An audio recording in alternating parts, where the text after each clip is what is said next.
ಕೋಟಿ ಕೋಟಿ ಹಣ ಸುರಿದು ರಾಜಧಾನಿಯ ರಸ್ತೆಗಳನ್ನು ಸರಿ ಮಾಡ್ತೀವಿ ಅಂತ ಹೋದ್ರೂ ಕೂಡ ಆ ಗುಂಡಿ ಗಂಡಾಂತರಗಳು ಮಾತ್ರ ತಪ್ತಾನೆ ಇಲ್ಲ. ಪ್ರಮುಖವಾಗಿ ಗೊಟ್ಟಿಗೆರೆ ಮುಖ್ಯ ರಸ್ತೆಯಲ್ಲಿ ಗುಂಡಿಗಳದ್ದೇ ದರ್ಬಾರ್ ಜಾಸ್ತಿ ಆಗ್ಬಿಟ್ಟಿದೆ. ಗುಂಡಿ ಬಿದ್ದ ರಸ್ತೆಯಲ್ಲಿ ವಾಹನ ಸವಾರು ಓಡಾಡೋದಕ್ಕೆ ಸರ್ಕಸ್ ಮಾಡುವಂತಾಗಿದೆ. ಗುಂಡಿ ಬಿದ್ದ ರಸ್ತೆಯಲ್ಲಿ ಎದ್ದು ಬಿದ್ದು ಹೋಗುವ ಸ್ಥಿತಿ ಎದುರಾಗಿದೆ. ಗುಂಡಿಗಳಿಂದಾಗಿ ನಮ್ಮ ಬೆನ್ನು ನೋವು, ವಾಹನ ಡ್ಯಾಮೇಜ್ ಆಗ್ತಾ ಇದೆ ಅಂತ ಜನ ಆಕ್ರೋಶ ಹೊರಹಾಕ್ತಿದ್ದಾರೆ. ಪ್ರಮುಖವಾಗಿ ಸರ್ಕಾರಕ್ಕೆ ಮತ್ತು ಜಿಬಿಎ ಅಧಿಕಾರಿಗಳಿಗೆ ಜನ ಹಿಡಿಶಾಪ ಹಾಕ್ತಿದ್ದಾರೆ. ಗುಂಡಿ ಬಿದ್ದ ರಸ್ತೆ ಬಳಿಯೇ ಸರ್ಕಾರಿ ಶಾಲೆ ಇರೋದ್ರಿಂದ ಮಕ್ಕಳು ಕೂಡ ಸಂಕಷ್ಟ ಎದುರಿಸುವಂತಾಗಿದೆ. ಸರ್ಕಾರಿ ಶಾಲೆ ಮುಂದೆ ಇರೋ ಚರಂಡಿ ಕೂಡ ಮುಚ್ಚದೆ ಅಧಿಕಾರಿಗಳು ಮಕ್ಕಳ ಜೀವದ ಜೊತೆ ಚೆಲ್ಲಾಟ ಆಡ್ತಿದ್ದಾರೆ ಅಂತ ಸ್ಥಳೀಯರು ಆಕ್ರೋಶ ಹೊರಹಾಕಿದ್ದಾರೆ. ಇನ್ನು ಗೊಟ್ಟಿಗೆರೆಯ ಗುಂಡಿಯ ಅವ್ಯವಸ್ಥೆ ಹೇಗಿದೆ ಅನ್ನೋದ್ರ ಬಗ್ಗೆ ನಮ್ಮ ಪ್ರತಿನಿಧಿ ಶಮಿ ಶೆಟ್ಟಿ ಒಂದು ಪ್ರತ್ಯಕ್ಷ ವರದಿ ಕೊಟ್ಟಿದ್ದಾರೆ. ನೋಡ್ಕೊಂಡು ಬರೋಣ. ನಾನಿವತ್ತು ಬನ್ನೇರುಘಟ್ಟ ರಸ್ತೆಯ ಗೊಟ್ಟೆಗೆರೆಯಲ್ಲಿ ಇದ್ದೀನಿ. ಗೊಟ್ಟೆಗೆರೆಯ ಹೈವೇ ಅಂದರೆ ಸ್ಕೂಲು ಮತ್ತು ಈ ಮೇನ್ ರೋಡ್ ಏನಿದೆ ಆ ರಸ್ತೆಯ ಬಳಿ ಇದ್ದೀನಿ. ಈ ರಸ್ತೆಯ ಅಧ್ವಾನ ಯಾವ ರೀತಿಯಾಗಿದೆ ಅಂತ ನಾನು ನಿಮಗೆ ತೋರಿಸ್ತಾ ಹೋಗ್ತೀನಿ.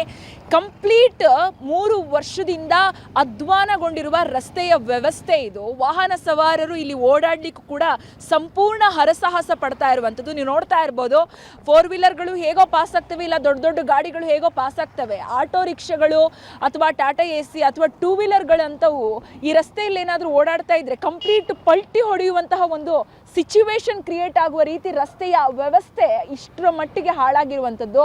ಕಂಪ್ಲೀಟ್ ಏನು ರಸ್ತೆಯ ನಿರ್ಮಾಣ ಕಾರ್ಯದಲ್ಲಿ ಏನು ಸ್ಟಾರ್ಟಿಂಗ್ ಜಲ್ಲಿ ಏನು ಬಳಸ್ತಾರೆ, ಕೇವಲ ಆ ಜಲ್ಲಿ ಮಾತ್ರ ಈ ರಸ್ತೆಯಲ್ಲಿ ಇವಾಗ ಕಂಡು ಬರ್ತಾ ಇರುವಂಥದ್ದು. ಕಂಪ್ಲೀಟ್ ಗುಂಡಿಮಯ ಆಗಿರುವಂಥದ್ದು. ಆದರೆ ಈ ಮಧ್ಯದಲ್ಲಿ ಗೌರ್ಮೆಂಟ್ ಏನು ಮಾಡ್ತಾ ಇದೆಯಪ್ಪ ಅನ್ನುವ ಮಟ್ಟಿಗೆ, ಅಥವಾ GBA ಏನು ಮಾಡ್ತಾ ಇದೆ ಅನ್ನುವಂತಹ ಮಟ್ಟಿಗೆ, ಅಥವಾ ಕರ್ನಾಟಕದಲ್ಲಿ ಗೌರ್ಮೆಂಟ್ ಇದೆಯಾ ಇಲ್ಲೋ ಅನ್ನುವಂತಹ ಪ್ರಶ್ನೆ ಕೇಳುವ ಮಟ್ಟಿಗೆ ರಸ್ತೆಯ ಅಧ್ವಾನ ಇಲ್ಲಿ ಕಂಡು ಬರ್ತಾ ಇರುವಂಥದ್ದು. ಸ್ಕೂಲ್ ಬಳಿ ಒಳಚರಂಡಿ ವ್ಯವಸ್ಥೆಯನ್ನ ಮಾಡಬೇಕು ಅನ್ನುವಂಥ ಕಾರಣಕ್ಕೆ ಯಾವ ರೀತಿಯಾಗಿ ಸ್ಕೂಲು ಗೇಟ್ನ ಬಳಿ ಯಾವ ರೀತಿಯಾಗಿ ತೆರೆದ ಚರಂಡಿ ವ್ಯವಸ್ಥೆಯನ್ನ ಮಾಡಿಟ್ಟಿದ್ದಾರೆ, ಯಾವ ರೀತಿಯಾಗಿ ಇದನ್ನ ಓಪನ್ ಮಾಡಿ ಬಿಸಾಡಿದ್ದಾರೆ ಅನ್ನುವಂಥದ್ದು ನಿಮ್ಗೆ ಗಮನಿಸಬಹುದು. ಕಂಪ್ಲೀಟ್ ಆಗಿ ಚರಂಡಿಯ ಕ್ಲೀನ್ ಮಾಡುವಾಗ ಪ್ಲಾಸ್ಟಿಕ್ ಇರ್ಬೋದು, ತ್ಯಾಜ್ಯ ಇರ್ಬೋದು, ಅವುಗಳನ್ನೆಲ್ಲವನ್ನು ಕೂಡ ತೆಗೆದು ಈ ಸ್ಕೂಲ್ನ ಬಳಿ ಎದುರುಗಡೆನೆ ಸುಮಾರು 3 ತಿಂಗಳಿಂದ ಇಲ್ಲೇ ಹಾಕಿ ಇಲ್ಲೇ ಅದನ್ನ ಗುಡ್ಡೆ ಮಾಡಿ ಇಟ್ಟಿರುವಂಥದ್ದು. ಸ್ಕೂಲ್ ಮಕ್ಕಳು ಪಾಪ ಸ್ಕೂಲ್ಗೆ ಹೋಗ್ಬೇಕು ಅಂದ್ರೆ ತಮ್ಮ ಪೇರೆಂಟ್ಸ್ ಜೊತೆಲೇ ಹೋಗ್ಬೇಕು, ಸ್ಕೂಲಿಂದ ಹೊರಗಡೆ ಬರಬೇಕು ಅಂದ್ರೆ ತಮ್ಮ ಟೀಚರ್ಸ್ಗಳ ಸಹಾಯದಿಂದನೇ ಬರಬೇಕು. ಯಾಕಂತಂದ್ರೆ ನೀವು ನೋಡ್ತಾ ಇರ್ಬೋದು ಕಂಪ್ಲೀಟ್ ಆಗಿ ಚರಂಡಿ ಇದು. ಎಲ್ಲಾದ್ರೂ ಸ್ಕೂಲ್ ಮಕ್ಕಳು ಹೋಗುವಾಗ ಆಯ ತಪ್ಪಿ ಬಿದ್ರೂ ಕೂಡ ಮಕ್ಕಳು ಚರಂಡಿ ಪಾಲಾಗ್ತಾರೆ. GBA ಅಂದ್ರೆ BBMP ಇಂದ ಹೊಸದಾಗಿ ನಾಮಕರಣ ಆಗಿರುವಂತಹ ಗ್ರೇಟರ್ ಬೆಂಗಳೂರು ಅಥಾರಿಟಿ ಆಗಿರ್ಲಿ, ಯಾರು ಕೂಡ ಇದ್ರ ಬಗ್ಗೆ ಗಮನ ಹರಿಸ್ತಿಲ್ಲ. ತಮ್ಮದಲ್ಲಪ್ಪ ಇದು ಗೊಟ್ಟಿಗೆರೆ ಈ ಸಮಸ್ಯೆಗಳು, ಇಲ್ಲಿನ ಸ್ಥಳೀಯರ ಅಧ್ವಾನ, ಇವು ಯಾವುದು ಕೂಡ ನಮಗೆ ಸಂಬಂಧಿಸಿದ್ದಲ್ವೇ ಅಲ್ಲ ಅನ್ನುವ ರೀತಿಯಲ್ಲಿ ಗಪ್ ಚುಪ್ ಅನ್ನುವ ರೀತಿಯಲ್ಲಿ ಕೈ ಕಟ್ಟಿ ಕುಳಿತುಕೊಂಡಿರುವಂಥದ್ದು.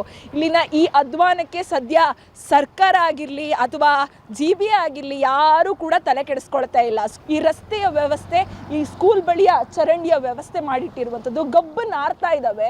ಸ್ಕೂಲ್ಗೆ ಹೋಗುವ ಮಕ್ಕಳಿಗೆ ಒಂದು ಕಡೆ ಜೀವದ ಭಯ ಆದರೆ ಇನ್ನೊಂದು ಕಡೆ ಕಾಯಿಲೆ ಭಯ ಬರುವಂಥ ರೀತಿಯಲ್ಲಿ ಇಲ್ಲಿನ ಅವ್ಯವಸ್ಥೆ ಇರುವಂಥದ್ದು ಸಂಪೂರ್ಣ ಧೂಳ್ಮಯ ಆಗಿದೆ. ಇನ್ನಾದರೂ GBA ಆಗಿರಲಿ ಅಥವಾ ಸರ್ಕಾರ ಆಗಿರಲಿ ಇದ್ರ ಕಡೆ ಗಮನ ಹರಿಸುತ್ತಾ? ಯಾಕಂತಂದ್ರೆ ಬೇರೆ ರಾಜ್ಯದವರು ಬೈತಾ ಇದ್ದಾರೆ, IT ಕಂಪ್ನಿಗಳು ಬೈತಾ ಇದ್ದಾರೆ, ಆದರೂ ಕೂಡ ಗೌರ್ಮೆಂಟ್ ಗಪ್ಚುಪ್ ಆಗಿದೆಯಲ್ಲ, ಇನ್ನಾದರೂ ಇದಕ್ಕೆ ಉತ್ತರ ಕೊಡುತ್ತಾ ಅಂತ ನಾವು ಕೂಡ ಕಾದು ನೋಡಬೇಕಾಗಿದೆ. ಕ್ಯಾಮ್ರಾ ಪರ್ಸನ್ ವಿನಯ್ ಜೊತೆ ಶಮಿ ಶೆಟ್ಟಿ, ಗ್ಯಾರಂಟಿ ನ್ಯೂಸ್, ಬೆಂಗಳೂರು.